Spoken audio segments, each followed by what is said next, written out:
image potential series of videos will teach you a creative approach while giving you practical professional guidance on the best use of the tools, modules, and workflow in Lightroom, all while I'm working on my images. Okay, so let's get started. This image is shot in London a few years ago. It is a gray, cloudy day, which you can see. And I took the shot because this building in the distance was catching the sunlight that's over my left shoulder as the sun's coming up, and I was catching a lot of warmth and the color, and that juxtaposed with the red building, it looked quite vibrant in this very dull lit scene. So I wanted to work on the image potential on this image today to show you how you can get a very kind of drab lit scene like this and make it pop. So when I'm assessing this image, the first thing I want to do is look at my histogram, and I can see here the histogram that I am lacking completely highlights and whites, but I have a lot of color in the midtones, which I'm sure is associated with the building here, and then lots of shadows and no real blacks. A little bit of black in areas I really don't care about, but not too much. So the first thing you do when you have an image is you want to make sure before you do anything that you have your exposure right. Yeah, you don't want to do any color work or textural work or shadows and highlights until you have the basic exposure down. So what I'm going to do first is I'm going to have a look at the tone curve. And I can see the tone curve here, which is, you can see it's superimposed over the histogram in the back here. And since I'm lacking highlights and whites, what I like to do is I like to grab the top node, which represents the highlights, and drag it over until it's just coming near the right edge of the histogram. And look at the tone, look at the histogram above as I drag this over. It spreads the information out, right? It's making it a little bit brighter, but it's also spreading my information out a bit more. So I'm kind of compressing on the histogram, but expanding the tonal range, yeah, by making the image a bit brighter in this case. And I want to add contrast. And usually when I'm adding contrast with the tone curve, I can go the S-curve route, but I'm not sure if I want to bring up the highlights, because if we look at the before image, it has a very kind of low albedo, right? It's very kind of underexposed. That was intentional.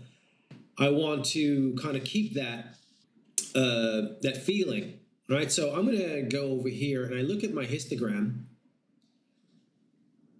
under my tone curve here, and I'm going to put a point that is related to this area of shadows. And I'm going to hold down my shift key, put a point there, hold down my shift key to keep it straight. Yeah, if I hold down shift, I can't go left or right.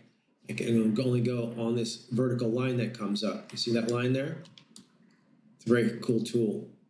So I'm going to bring that down. Let me just put that there.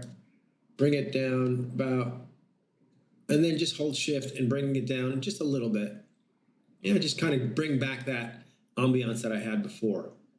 And let's have a look at the before and after. So I got a little bit, so I have a bit more punch now, a bit more pop. The highlights look a bit brighter. Yeah, I mean, that was sliding the top node over to the right and made the shadows a little bit deeper. So I've got my contrast there.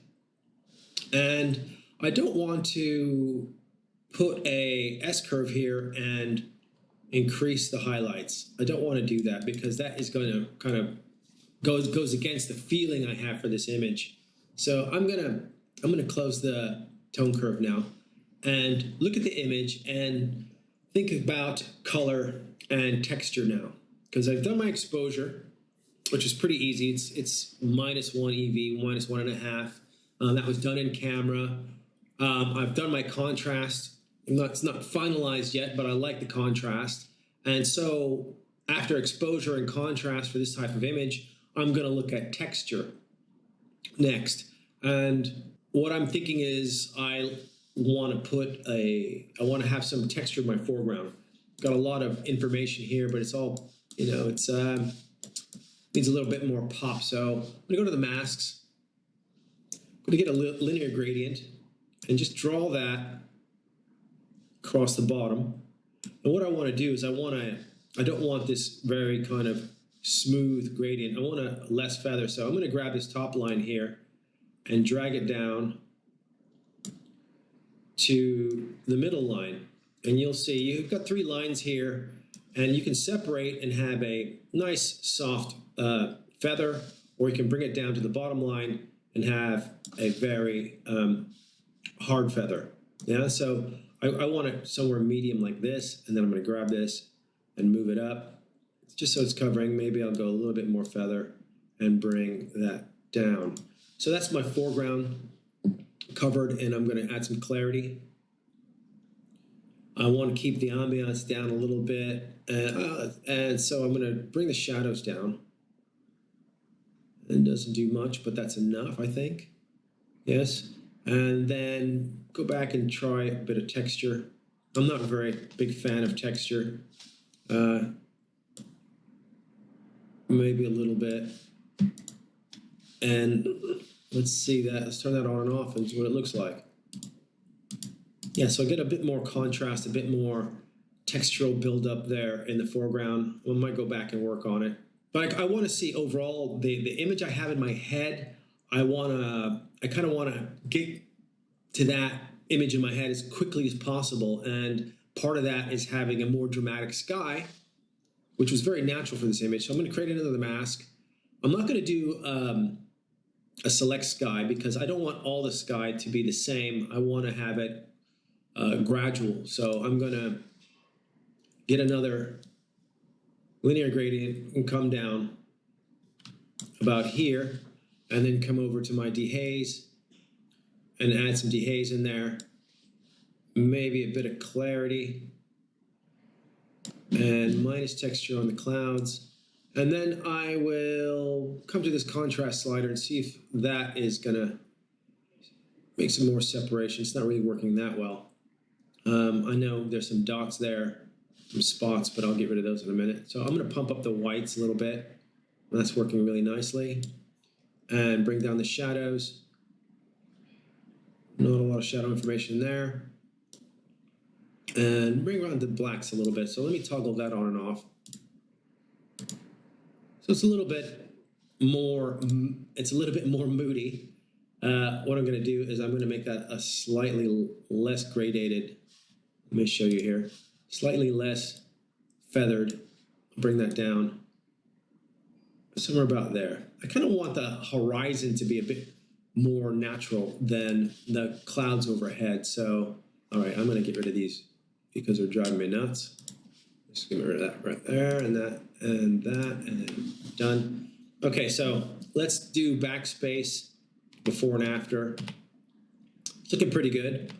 So now that I have that, it's got a little bit more punch. I don't know how much drama I'm going to go for, but I do want to work now. The way I picture it is the light reflected in the windows is very brilliant. You know, that is my point of really high contrast. And I want to keep them really saturated, but much brighter. So, and I think the easiest way to do that, since the image is mostly overall a cool tone, if I go to the HSL and I go to luminance and I can just test to see if it's orange. Yeah, so the orange brightens up the windows quite a bit without doing much to the rest of the image. Have a look here. Yeah, so maybe bring up the orange right about here and the yellow there, and I'll go to the saturation and do the same thing. And for the reds in the building, I'm going to go back to luminance. I'm going to get the spot tool here and go hover over the red and see if that just affecting the red. It's going into the glass, so maybe bring that up a little bit like this. Yeah, so some red is coming in there too. I've got my masks on there. I've illuminated the windows more. I'm going to go back to the basic module and do some global adjustments. And I'm going to see how far I can push the global saturation without getting contamination. And by contamination, I mean, if you look in the clouds here, right, they look nice and smooth. But as soon as if I go too much, I start to get the blocky result. And we definitely don't want that. So you want to pull that back until that's not happening, yeah? All right, and I'm going to toggle that on and off. One thing I could try is a mask with the brush. Try to capture the building by putting on auto mask, coming over here, and trying to get the building without getting anything else in there. I'm going to turn this green so I can see it better. Yeah.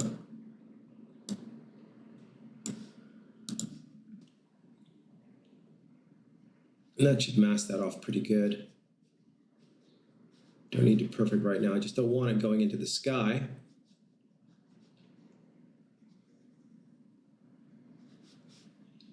I'm not even sure what I'm going to do with this mask yet. Come over here. Lower that. Get in here. The reason it's not going over the edge is because I have auto mask on, right? So it's not going to go over the edge. Not with something so contrasty. A little bit spot there, but I'll fix that later.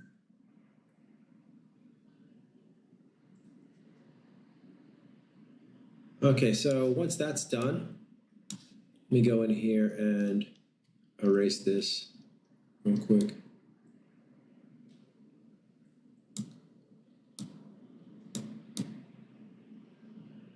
All right, so what can we do with the building that we have selected?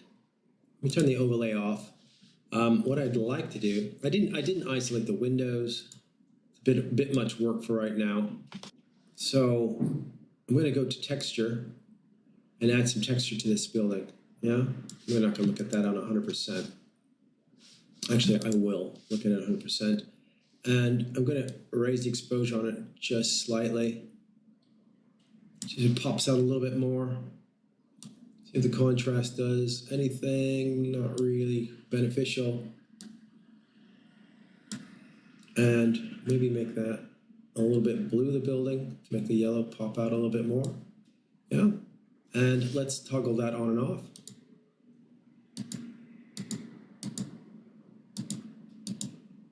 Yeah, that looks pretty nice. Should probably do the other building. And I think I will leave that for now. I think the only other thing I want to do is go back to the masks and my foreground and just bring down the exposure a bit. That kind of makes maybe bring it down quite a bit and then see how the whites go up, how they're affected when they go up, and the contrast, lower and the highlights, bring that up just a little bit, and this amount slider here, which is kind of nice. So that really makes the image, the buildings pop quite a bit. So let's have a look at that. Here's the before and the after, the before and the after. Now that didn't take very long. That took me about maybe 15, 20 minutes to work on this image, but I had a pretty good idea of what I wanted to do before I started. Try to imagine like the image in its final stage, like a print on the wall, and use that image in your head as the guide to how you do your adjustments. Yeah.